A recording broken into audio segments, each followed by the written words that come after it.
Vamos falar um pouco desse França e Marrocos, né? Onde a França conquistou a vitória e conseguiu a vaga para a semifinal. Eu sou Rian, sou analista de desempenho, estou aqui para fazer mais alguns apontamentos sobre como essa França domina tanto o jogo e como parece que é tão fácil de conquistar os resultados e as vitórias. Bom, eu separei aqui três tópicos interessantes que faz a França ser tão dominante no jogo. O primeiro, nesse jogo contra a Marrocos, foi a pressão alta que a equipe fazia, né, principalmente no primeiro tempo, onde o Bono saía aqui no tiro de meta e o time encaixava individualmente, né, com os quatro de frente, a dupla de médios e os quatro defensores, dificultando essa saída. O time do Marrocos buscava sempre progredir pelo lado do Hakimi, né? O Brahim Dias caía muito por dentro e a bola visava o Hakimi. No início do jogo, o Marrocos tentou ter posse, né?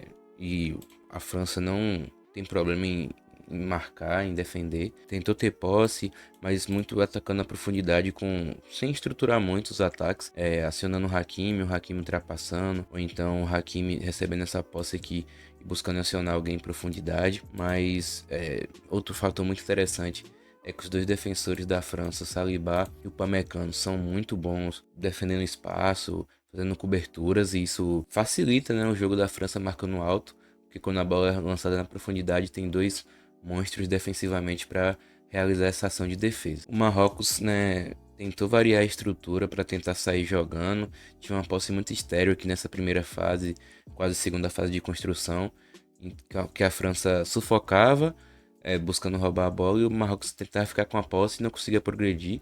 Então era uma posse que era mais perigosa ter essa posse do que não ter, né? Porque a posse mais perto do seu gol. Então a França poderia roubar facilmente e chegar ao gol. E a estratégia que eles fizeram foi baixar o Boadi na base da jogada, para ter mais um jogador aqui e ter mais qualidade na saída de bola. Só que a França foi muito bem também, estruturou aqui o Dembélé, o Olise e o Mbappé para marcar, né, na entrada da área, na saída de bola. Subiu o Koundé e manteve o duelo no Hakimi. O Koundé aqui pode parecer que ele tá em 2 para 1, só que como o Bono sempre direcionava a maioria das jogadas para o corredor direito, era impossível a bola circular para o lado daqui, com esse tanto de gente, a bola variar para o corredor de lá sem o time conseguir fazer um balanço defensivo e conseguir defender o outro lado.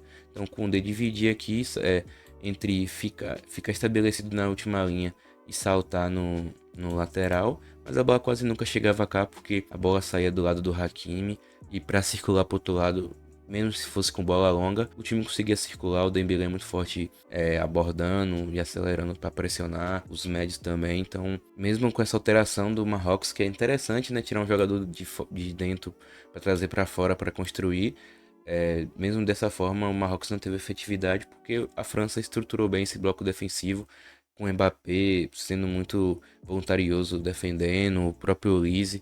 São jogadores que têm funções ofensivas, e o Mbappé nem é tão conhecido por defender, mas tem feito isso muito bem na França. E aí a equipe foi efetiva nesse momento do jogo, nessa pressão alta, principalmente no primeiro tempo. Como eu falei, o Marrocos ficou muito com a bola no primeiro tempo, buscava construir, tentava construir, né? Mas não era efetivo. E a França não se incomoda de marcar, de baixar um pouco o bloco para tentar sair em transição. O interessante desse time da França, defendendo esse bloco médio, é que eles defendem um 4-3-3, que é meio assimétrico, meio diferente, onde a última linha, né, estabelecida numa linha de 4, só que essa linha de 3 varia de onde o corredor da bola está. Normalmente, né, como eu falei, a equipe do Marrocos construía pelo lado direito, pelo lado do Hakimi, só que o Doué fechava aqui, nesse 4-3-3. E o Dembélé, do outro lado, não fazia esse 4-4-2. Eles avançavam um pouco mais, tentando entender o porquê que acontecia isso, porque desse 4-3-3. Eu entendia que quando o Marrocos buscava circular por não conseguir progredir por um corredor, já tinha esse salto do Dembélé mais forte, já tinha o Olise abordando, e eles conseguiam, né, como os volantes já estavam encaixados aqui, eles conseguiam já sufocar a saída de bola. O Marrocos ou tinha que retornar pro goleiro, ou ia ter muita dificuldade, ou ia ter que forçar o chutão, porque o Olise já tinha encaixado, o Dembélé já estava próximo aqui do lateral deles, e a bola já tinha vindo aqui do lado do Hakimi. Para voltar, o time já estava estruturado aqui. Então era muito interessante. Isso acontecia do outro lado, quando a bola estava do lado de cá, o Dembélé era o jogador que fazia aqui essa linha de 3, e o Doué já era o jogador que estava mais alto, né? Para quando a bola circulasse, próximo do defensor, para saltar e realizar o bote e fazer a transição. Os gols da França, a gente costuma pensar nesse time da França construindo, é um time muito qualificado, mas eu vou deixar algumas imagens na tela aí de situações ofensivas da França que geraram gols ou que geraram situação de finalização. A gente vê que o time, por ter essa estrutura para retomar posse, já tem jogadores preparados para retomar a posse e acelerar. O time, quando rouba a bola, né, não tem problema de baixar um pouquinho o bloco para retomar essa bola e acelerar. Retoma muito rápido e até em situações de vantagem eles conseguem concluir o ataque, né?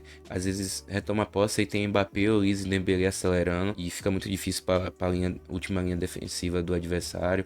Às vezes tem Mbappé, Doué e Olise. Então é um time muito efetivo nessas transições e é preparado para fazer isso, né? Eles baixam o bloco intencionalmente para quando retomar a posse ter 3 jogadores acelerando, 4 jogadores acelerando contra 3 do adversário, 4 do adversário, e eles vão ter vantagem qualitativa, às vezes vão ter vantagem numérica, e são muito efetivos. Falei da defesa da França, das transições, e agora um pouco do time com bola, que por incrível que pareça, é um dos momentos que a equipe é mais simples, digamos assim, né? Tem uma pressão alta interessante, tem essa marcação baixa para sair em transição. Em organização ofensiva, o time se portou nesse 2-4-4, basicamente, que é como o time afunda muito a defesa adversária, fazendo a equipe baixar muito o bloco. Os dois defensores, o Upamecano e o Saliba, o Koundé ganha altura junto com o Digne, os dois médios por dentro.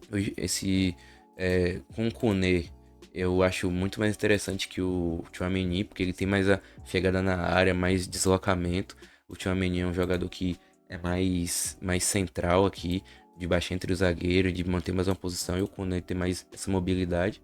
Os 4 jogadores de frente tem muita mobilidade. O Olise cai muito por dentro aqui para achar jogadas, cai muito aqui para receber essa bola no pé. O Dembélé vem muito para dentro, mas também tem a situação de 1 para 1. E esse jogo o Mbappé jogou um pouco mais fora da área, né? Mais distante dos defensores e acabou ocasionando até o gol dele. Foi uma finalização de fora. E o Doué sempre circulando, sempre tendo 1 para 1, sempre fixando os defensores aqui para jogar. Uma coisa que a França tentou muito durante o jogo e foi muito interessante, mas não teve tanto êxito, foi a bola cair no Upamecano aqui, o Dembélé cair por fora, traindo esse defensor, o Olise tá por dentro aqui, fixa aqui, e ter esse meio espaço livre pro Koundé romper.